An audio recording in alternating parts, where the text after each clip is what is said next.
Hello everyone, greetings of the day. Welcome back to the channel. मैं हूं doctor साहिल रॉय और आपका बहुत बहुत स्वागत है आपकी अपनी YouTube channel you commerce scholar में।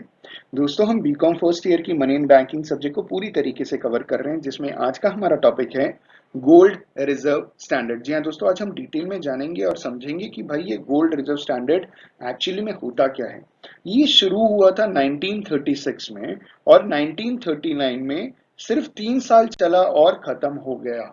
आइए इसको डिटेल में समझते हैं और जानते हैं कि भाई ये गोल्ड रिजर्व स्टैंडर्ड होता क्या है, इसके कैरेक्टरिस्टिक्स क्या हैं। ये जो गोल्ड रिजर्व स्टैंडर्ड है, इसके बारे में सबसे पहली बात कही जा रही है कि दिस स्टैंडर्ड वाज डेवलप्ड इन 1936। ये जो स्टैंडर्ड बना ये 1936 में बना, लेकिन सिर्फ 3 साल तक चला, 1939 तक। क्योंकि 1939 में क्या हुआ था, वर्ल्ड वॉर टू स्टार्ट हो गया था। तो जैसे ही वर्ल्ड वॉर टू स्टार्ट हुआ, ये जो गोल्ड रिजर्व स्टैंडर्ड है इसे बड़े बड़े देशों ने अबैंडन कर दिया था, मतलब परमानेंटली छोड़ दिया था। तो पहला पॉइंट है कि this standard was developed in the year 1936। दूसरा है कि it worked well in western Europe from 1936 to 1939। इसने वेस्टर्न यूरोप, यूरोप के वेस्टर्न पार्ट में बहुत अच्छे से काम किया था 1936 से 1939, सिर्फ 3 साल। और जो ऑब्जेक्टिव था, the objective of this standard was to ensure stability in exchange rate। exchange rate का मतलब अपनी करेंसी जब हम फॉरेन एक्सचेंज में जब कंपेयर करते हैं, जैसे अभी $1 इज इक्वल टू 78 रुपीज। मैं जून 2022 की बात कर रहा हूँ, 78 रुपीज के आसपास पहुंच गया है $1। तो ये ज्यादा फ्लक्चुएट नहीं करना चाहिए, स्टेबल रहना चाहिए। अगर 78 है तो 78 ही मेंटेन रहना चाहिए। तो ये जो एक्सचेंज रेट है, जहां पे हम अपनी करेंसी को किसी दूसरे करेंसी के साथ एक्सचेंज करते हैं, वहां पे ये एक्सचेंज रेट स्टेबलाइज रहना चाहिए। The objective of this standard was to ensure stability in the exchange rates. आगे कह रहे हैं एज ऑलरेडी पॉइंटेड आउट, जैसे कि पहले बताया जा चुका है कि जो गोल्ड स्टैंडर्ड है had been abandoned by Great Britain, USA and France in the year 1931, 33 and 1936 respectively। पहले जैसे बताया जा चुका है कि ये जो गोल्ड स्टैंडर्ड है, जो पिछला इसका पहले वाला स्टैंडर्ड था वो गोल्ड स्टैंडर्ड था। ये गोल्ड रिजर्व स्टैंडर्ड है जिसे हम पढ़ रहे हैं। तो जो गोल्ड स्टैंडर्ड था उसे ग्रेट ब्रिटेन ने 1931 में अबैंडन कर दिया था, मतलब परमानेंटली छोड़ दिया था। यूएसए ने 1933 में छोड़ा था और फ्रांस ने 1936 में परमानेंटली उसे अबैंडन कर दिया था। जिसका नतीजा ये निकला कि as a consequence of general abandonment of the gold standard, जो एक्सचेंज रेट्स थे इन देशों में became highly unstable with serious repercussions on their foreign trade. तो ये जो एक्सचेंज रेट था इन सारे देशों में वो बहुत ही ज्यादा अनस्टेबलाइज हो गया, जिसका एक बहुत बुरा, हिंदी में कह सकते हैं कि दुष्प्रभाव पड़ा फॉरेन ट्रेड में। ठीक है, इसके आगे कह रहे हैं कि to ensure the stability of exchange rates, Great Britain, the United States of America and France entered into a tripartite monetary agreement in the year 1936। तो 1936 में ट्रीपैरटाइट एक मॉनेटरी एग्रीमेंट हुआ था इन तीनों देशों के बीच में, ताकि फॉरेन एक्सचेंज रेट को स्टेबलाइज रखा जा सके। आगे कह रहे later on Holland, Belgium, Switzerland also joint this agreement. ठीक है, इन तीनों देशों ने भी इस अग्रीमेंट को ज्वाइन कर लिया। जो मॉनेटरी सिस्टम था adopted by these countries under this agreement is referred to as gold reserve standard. तो इन देशों ने जो मॉनेटरी स्टैंडर्ड अडॉप्ट किया था उसका नाम था gold reserve standard. As pointed out above, जो मेन ऑब्जेक्टिव था इस अग्रीमेंट का was to establish exchange stability among these countries. तो जो ऑब्जेक्टिव था एक्सचेंज इस गोल्ड रिजर्व सिस्टम का वो ये था कि भाई देशों के बीच में ये जो मनी का मॉनेटरी एक्सचेंज रेट का जो स्टेबलाइजेशन है वो हो सके, क्योंकि फ्लक्चुएट करेगा तो आप सामान नहीं खरीदोगे। ठीक है, जैसे आप कोई सामान खरीदने के लिए गए, आज बोला 100 रुपीज, कल पैसा लेकर के गए बोलता है 110 रुपीज, आप नहीं खरीदोगे, है ना। तो लेकिन अगर आज भी 100 है कल भी 100 है तो आप कल खरीद लोगे। आगे उन्होंने बोला कि जो गोल्ड रिजर्व स्टैंडर्ड है was quite successful in the achievement of these objectives. ये जो ऑब्जेक्टिव्स थे उसे अचीव करने के लिए, basically this objective, foreign exchange का स्टेबलाइजेशन जो है इसका करने का जो ऑब्जेक्टिव है वो अचीव करने में सक्सेसफुल था।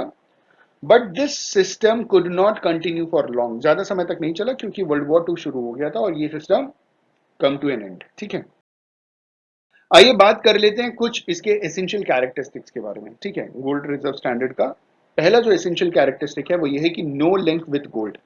जैसा कि हम पिछले जितने भी स्टैंडर्ड्स पढ़ते आ रहे हैं उसमें there is a link between gold reserve और आपकी जो भी करेंसी है, उनमें एक लिंक था। सरकार कहती थी कि हम क्या करेंगे, पब्लिक का कॉन्फिडेंस को रखने के लिए कि जब आप मनी लेकर के आएंगे तो हम इसे गोल्ड में कन्वर्ट कर देंगे, एक्सचेंज कर देंगे। लेकिन यहाँ पे गोल्ड रिजर्व स्टैंडर्ड में कोई लिंक नहीं था गोल्ड का उस पर्टिकुलर देश की करेंसी के साथ। इन्होंने बोला under this standard gold is neither a medium of exchange nor a standard of value.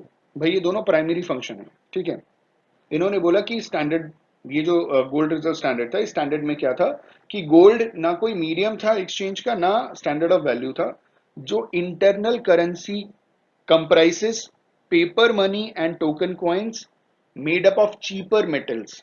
तो जो देश की इंटरनल करेंसीज थी उस जमाने में जिन्होंने गोल्ड रिजर्व स्टैंडर्ड अडॉप्ट किया था, वहां पे भी पेपर मनी चलता था और टोकन कॉइन्स चलता था। टोकन कॉइन्स उसे कहते हैं जिसकी इंट्रिंसिक वैल्यू और एक्सट्रिंसिक वैल्यू दोनों अलग होती है।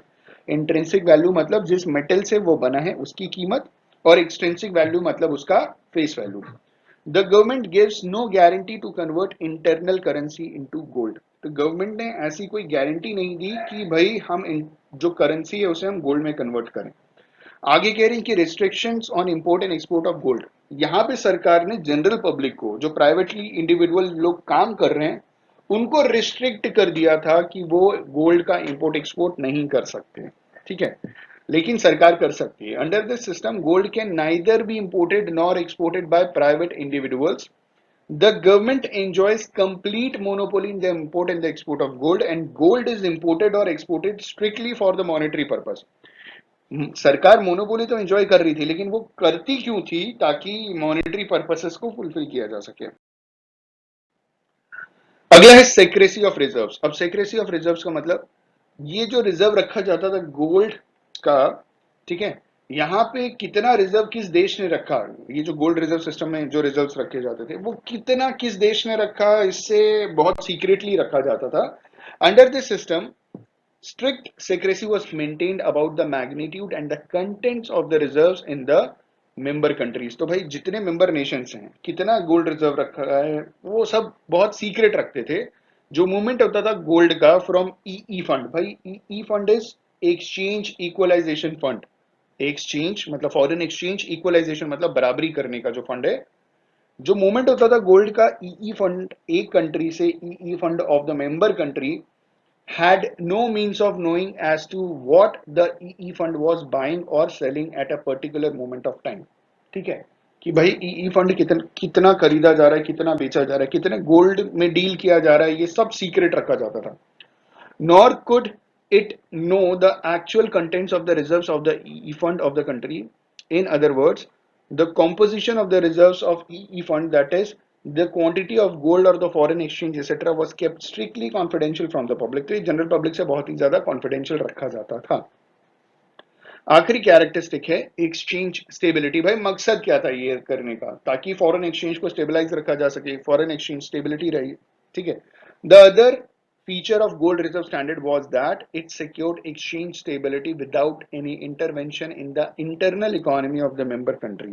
ठीक है, तो जो मेंबर कंट्रीज होते थे उसकी जो इंटरनल इकोनॉमी होती थी वहां पे एज सच कोई इंटरवेंशन नहीं होता था, दखल अंदाजी नहीं होती थी किसी भी तौर पे, न सरकार की होती थी न इकोनॉमी में मॉनेटरी या गोल्ड की होती थी। ठीक है, आगे कह रहे because governments of the member countries could not easily coordinate the demand and supply of the foreign currencies through the medium of exchange equalisation fund.